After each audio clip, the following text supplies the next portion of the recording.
In what is being described as one of the most dramatic political interviews in recent memory, South Africans were left stunned as African National Congress (ANC) Secretary-General Fikile Mbalula appeared to break ranks and publicly throw President Cyril Ramaphosa under the bus. During a live broadcast interview that was initially meant to discuss the state of the ANC and its plans to restore voter confidence, Mbalula shocked both the host and the audience when he shifted gears and dropped explosive allegations implicating Ramaphosa in questionable dealings. Mbalula, known for his sharp tongue and sometimes unpredictable remarks, appeared visibly agitated as the questions turned toward corruption and accountability. "We cannot pretend anymore. The people of South Africa deserve the truth," he declared. His statement immediately set the tone for what would become a bombshell-laden exchange.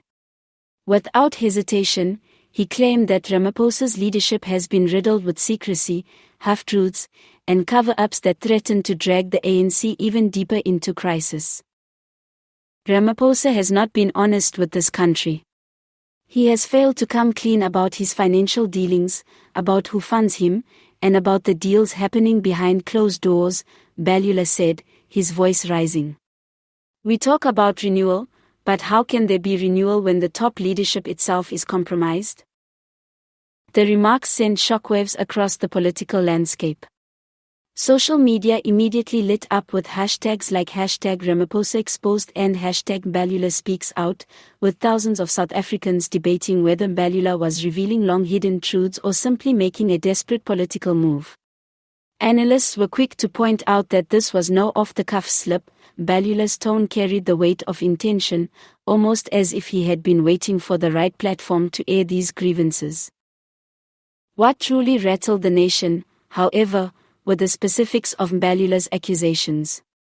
He claimed that Ramaphosa had deliberately concealed information about certain international business ties and hinted that foreign money might have played a role in sustaining his political rise. "There are donors who expect something in return. There are strings being pulled, and South Africans need to know who is really in charge of their democracy," Mbalula alleged. The interview quickly turned confrontational as the host pressed him for evidence. Mbalula, in a dramatic pause, replied, "The evidence is there, hidden in plain sight. If the law enforcement agencies were not captured, they would have acted already. I am not afraid to say it anymore," Ramaphosa must answer. By the end of the interview, speculation was rife about whether this marked the beginning of a major internal rebellion within the ANC. Political observers noted that Mbalula's outburst could signal a shift in the party's internal power dynamics. For years, whispers about Ramaphosa's alleged conflicts of interest and the unresolved Fikile farm scandal have haunted his presidency. Now, Mbalula's words seem to add gasoline to the already raging fire of public suspicion. Opposition leaders wasted no time seizing the moment.